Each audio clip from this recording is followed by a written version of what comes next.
Hello, this is Greg Aden with Aden Leadership, and today I have with me Leslie Jones, the owner and CEO and the everything of Spiral Method, and we'll talk more about Spiral Method in a minute. But how are you today, Leslie? I'm very good. Thanks for having me. My pleasure. Tell us a little bit about yourself, Leslie. Where not so much where you come from, but how did you decide to put Spiral Method together? What is it about? And tell us the why. Why behind Spiral Method?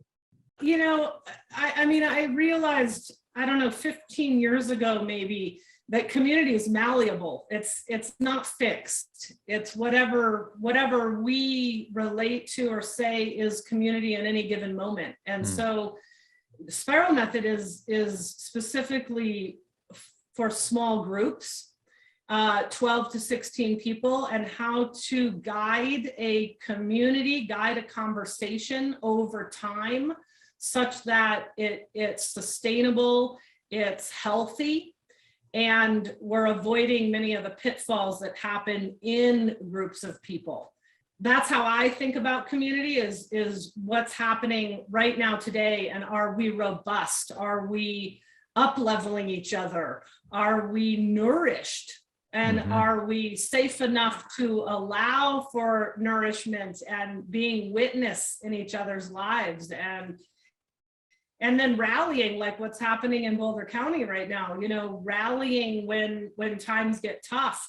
So there's a great distinction called ground of health. You know, that when times are good, we're cultivating health. And then when times are not good, we are there for each other. And we've got a really solid net as a group of people for not only for the individuals in the group, but as a community as a whole. What was going on in your life, Leslie, when you decided to put Spiral Method together? And tell us about any of the other stakeholders that are involved in Spiral Method, if you would. I mean, what's interesting, Greg, you know, I have had a level of social anxiety that I didn't realize that I had for most of my life. And when I was entering into my career in my 20s, I realized that I wanted to speak and make a difference through my voice. But I was terrified to get, you know, on stage or to be out front speaking. And so I did a lot of transformational programs around leadership and, you know, got on a stage in front of 600 people buzzing like a mosquito while I told a mosquito poem, you know, like really put myself through the ringer to pop that open. But through that process, I still never wanted to be the authority delivering data to people. I wanted to be part of a group. I love people. I'm part of the community, not a leader on a pedestal. And so Spiral Method has really been in the making for 20 plus years. And I've done a lot of work in community, both leading and participating in shamanic communities and sexuality communities and ceremonial communities and dance community and business community. And I watched things break down.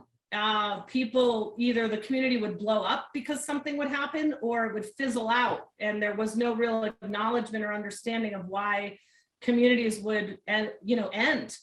In my small groups that were going on for 5, 6, 7 years, I started saying, what's happening here? There is a magic that is happening.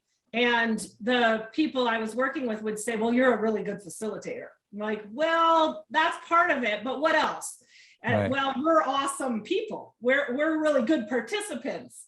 Well, okay, but I did this yesterday and they were, you know, there's something going on. And that's when I started to realize there is a method that I'm working on. And someone challenged me to create an outline of what's happening. What is this method? And I figured it'd be a couple pages, and it turned into an 80-page manual. And so that's how Spiral Method as an official method was born about 3 years ago. And so we've got a robust team right now. We've really solidified our team in the past year, and everyone's in the right seat. And, you know, I decided a few years ago, I want to give this to the world. And I know it's not about me. I'm just channeling something. So when you put this method together, and not that we don't have enough time to go through all 80 pages, but what are the highlights of the method? And for those listening, how would they how would they see it as something, oh my gosh, I need to have this method put into our group or our community? I mean, I think first of all, I started using the word steward or guide instead of leader. And so Okay. leader just didn't sit well. And so that's how I see a spiral method facilitator is guiding, it's holding space, it's setting a trajectory, and then making sure we stay within the bounds of that purpose. And so that comes in terms of agreements, and not just handing agreements to people, but co-created agreements. And then an ongoing relationship to those agreements, checking in, rating ourselves. We are going to fall off the wagon. I think part of the breakdown in our society is that we don't know how to get back on once we've fallen off the tracks. And so we're navigating agreements very powerfully over time, and having grace when we violate agreements, and bringing that's all a lesson for all of us. It would be easier for a Greg or Leslie to say, hey, I fell off the wagon. I didn't honor my agreement. I'm starting to do this again. But instead of leaving the wagon, I want back on. And I love what you said around it creates additional vulnerability, because I bet you a dime to a donut, Leslie, that if I fall off the wagon because of X, someone else in the group has X and or Y going on, and they're like, well, I'm thinking about leaving as well, and now I'm not. So and so how do we all as individuals and as a community operate with a level of power and integrity, and understanding we're human, right? Like, we are going to gossip, like that happens. People gossip. We are going to be late. We are going to hide, one example around this that I love is just, we have agreements that we attend 10 out of 12 meetings. Well, what if we only attend 9 meetings? Or if we're late once out of 12 times or whatever. There is a level of grace and understanding. And I think that if I'm energetically committed, I can be late a few times, right? I could even only make 9 meetings out of 10. It's not that rigid. And that's where we get into trouble. And so we have to be rigorous, but not rigid, right? How do you keep the container rigorous versus rigid, and what agreements does the group need to make to allow for some of us to just be humans, as you said earlier? I think one practice is this vulnerability to begets vulnerability, and bringing things out into the open instead of keeping them in here or hiding. And that's where the grace comes in, right? Because the flip side of it is I attended all 12 meetings, but I'm not really energetically engaged. And that's toxic as well. So like being able to just talk about that, like, we've seen you for 6 meetings, your butt's in the seat, but we can't feel you. And so what's going on?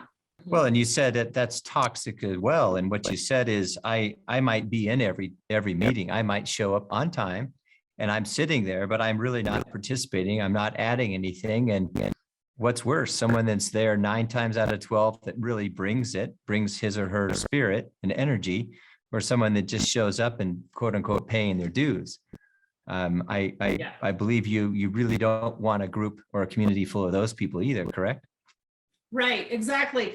And here's I think the other important distinction around this is giving and receiving. And so most of the people that I work with are type A folks, and their primary concern is that they're giving enough. And I'll very regularly, especially as we're onboarding people, invite them to just receive for a while and to listen.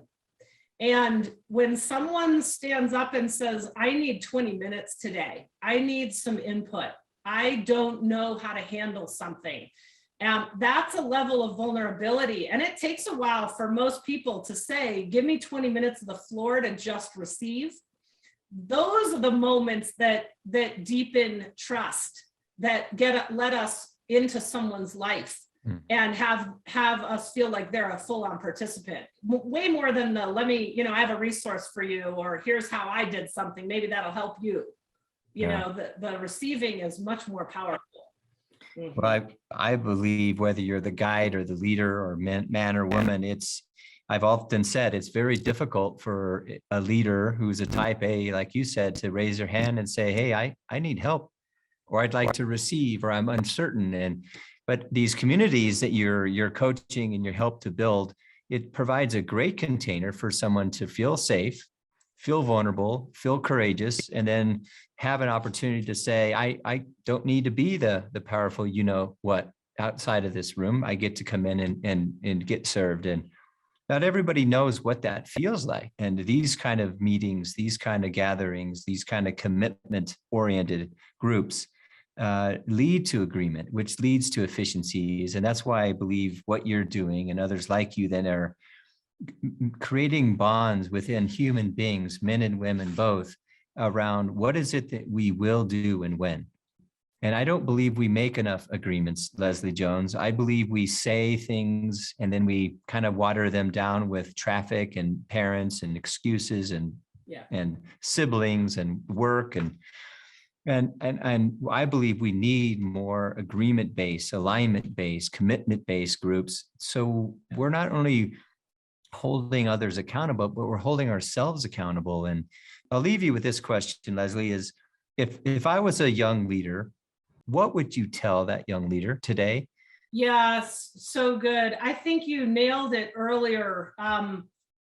We're trained, I believe, that leadership is isolating and that you're out on the skinny branches. And I would challenge that 100%, that the only way to lead is by having witness and good relationships and authenticity and being willing to have transparency and have the hard conversations and have inclusion and to listen to everyone involved. And secondly, I would say have a peer group.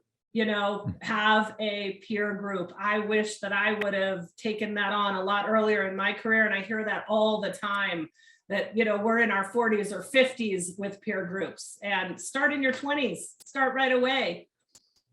Yeah. Yep. Yeah, ladies and gentlemen, I would strongly recommend that if you don't have a peer group, put one together. And if you are putting one together, you need to get in touch with Leslie Jones of Spiral Method and have her come in and facilitate, have her help you get started, whatever your level of interest and commitment might be. But again, Leslie Jones, thank you so much for being on the show today. I've been watching you from afar. We both have some deep connections with CTLF, and what a great organization to be connected with. And from that, like you, I believe, have hundreds of great relationships. But anyway, thank you for being on the show, and I look forward to working with you in the future. And any last parting remarks you'd like to share? Well, I just say we are certifying people to be spiral facilitators. And so that's the best way to move forward, is to get yourself trained in the method, right? And it's very applicable and malleable. And also, just what an honor, Greg. Watching you from afar as well for years, and have so much respect for all that you're doing for the community. Thank you very much. Leslie Jones, Spiral Method. Thank you for being on the show. And again, this is Greg Aden with Aden Leadership for another episode of Your Servant Leader. And remember to be kind, be considerate. And like Leslie said, if you're putting together a peer group, she can get you certified and get you on your way. So again, Leslie Jones, thank you very much. And to all that are watching, God bless.